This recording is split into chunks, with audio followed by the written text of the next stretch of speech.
Just finished up fixing this old Roland KC-500 keyboard amplifier.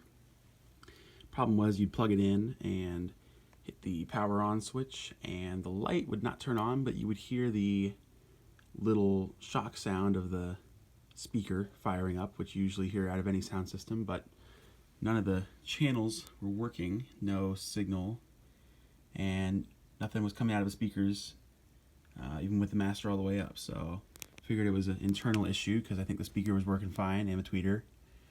Went in and looked around at all the circuits. We had current coming in to the board here through the plug.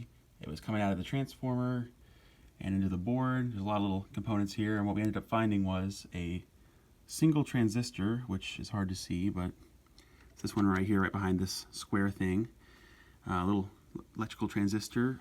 Those get pretty hot while this thing's in use, and one of them melted the solder joints on the underside of this little circuit board here. So it was a simple repair. It was just removing these three red, black, and red power cords and snipping the zip ties right here.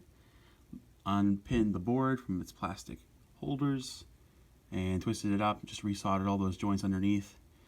And after that, just plugged it back in, and when you hit the power switch, the light turns on, everything works just fine, and all the channels work, get the headphone out and everything. So amazing how one little transistor can break a whole big thing like this. But amp sounds really good, no hissing or buzzing or anything like that. If you have any questions about this, just leave them in the comments below. I'll try to get back to you about the repair. But if you have this issue with your amp, hopefully this helps you out a little bit.